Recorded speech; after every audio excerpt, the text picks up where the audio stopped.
Assalamualaikum warahmatullahi wabarakatuh.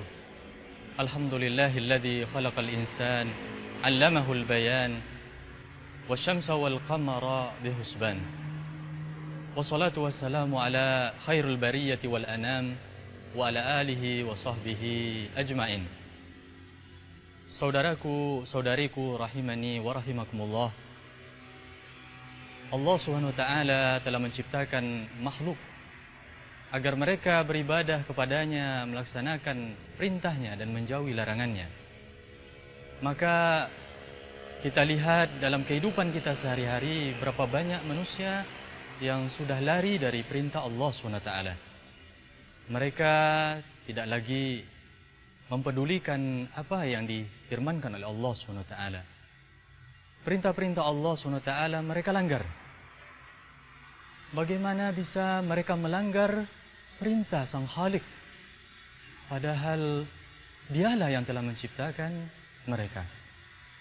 Maka Allah SWT telah menyebutkan bahwa penciptaan makhluknya memiliki tujuan besar di dunia ini, yaitu Allah SWT ciptakan mereka untuk mengabdi kepadanya. Allah SWT berfirman, A'udzubillahi minasyaitonirrajim, wa ma khalaqtul jinna wal insa illa liya'budun. Saya tidak menciptakan jin dan manusia kecuali untuk beribadah kepadaku. Ibadah di dalam Islam syarat dengan perintah-perintah, yang mana perintah tersebut seperti disebutkan oleh Imam Al-Mawardi. Perintah di dalam agama ini tidaklah banyak. Bahkan disebutkan perintah dalam agama ini terbagi dua. Ada perintah untuk meyakini yang disebut dengan i'tiqad. Ada perintah untuk melaksanakan amal fisik. Amal yang pertama lah yang paling banyak. Perintah untuk meyakini. Ya, perintah untuk meyakini keesaan Allah SWT, meyakini rukun-rukun iman. Ini yang paling banyak di dalam agama kita. Adapun perintah untuk dilaksanakan oleh fisik itu sedikit. Maka apabila seorang hamba tidak mau atau merasa sulit dengan melaksanakan perintah Allah, maka ini sangat disayangkan karena dia tidaklah banyak. Perintah Allah itu tidaklah banyak. Ibnul Qayyim al-Jauziyah menyebutkan kepada kita bahwa perintah Allah SWT terbagi dua. Ada perintah yang sifatnya perintah al-amru. Yang ini disebut dengan perintah untuk mutaba'ah, perintah untuk ikhlas karena Allah SWT, perintah untuk mengabdikan diri kepada Allah SWT.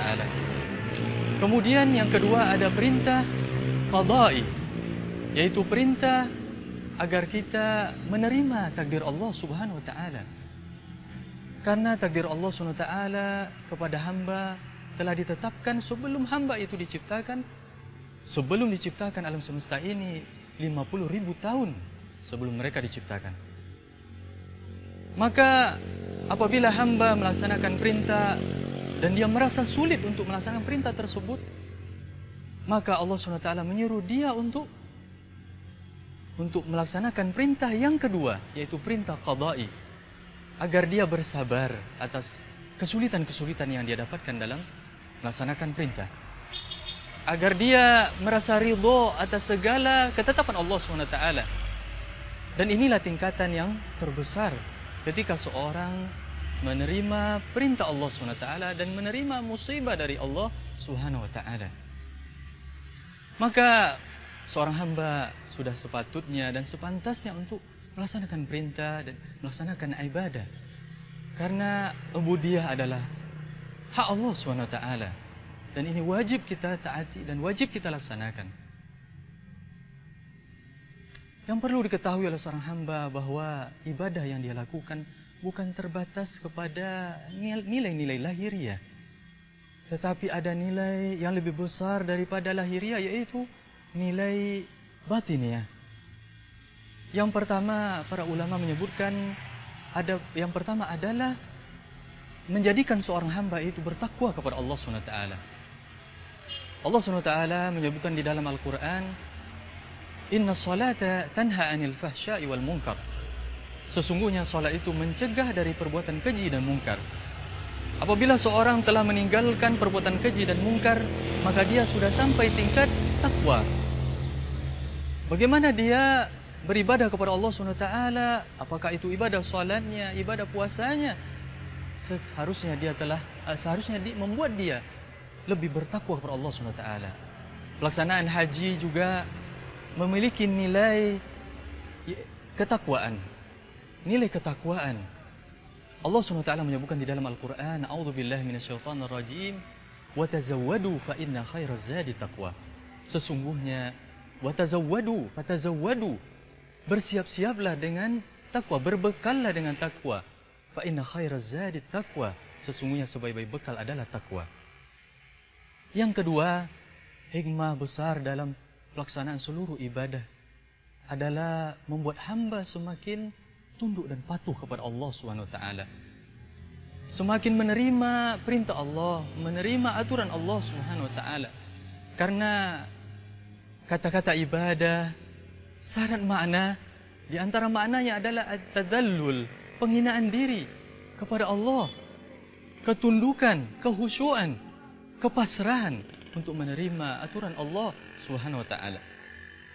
Kemudian yang ketiga, ada nilai batiniyah.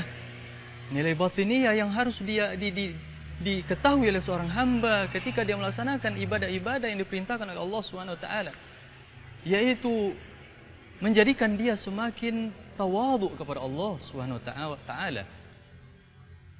menghinakan dirinya kepada Allah SWT, dan merasakan bahwa dia adalah hamba yang lemah di hadapan Allah SWT.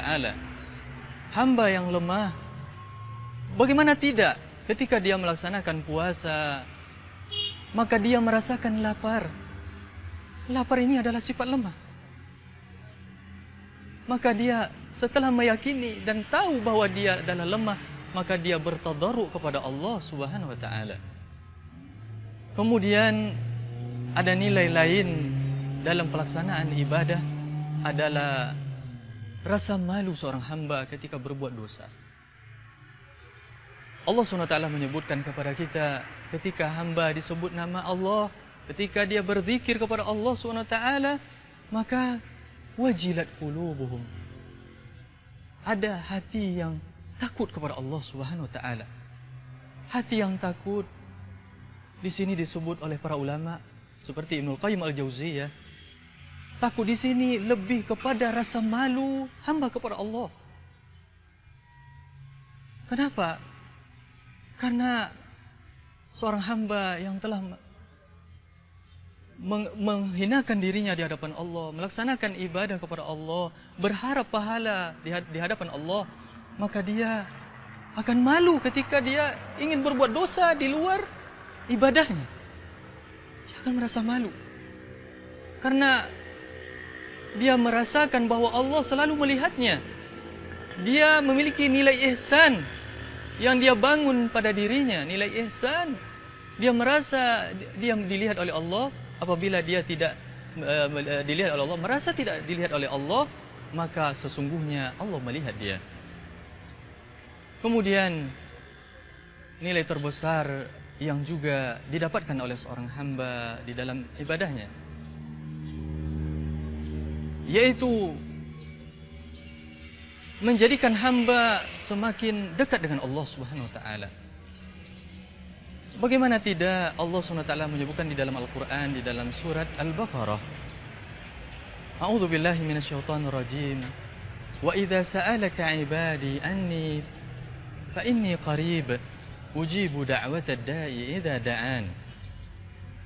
Apabila hamba-Ku meminta kepadaku, maka katakanlah sesungguhnya aku dekat.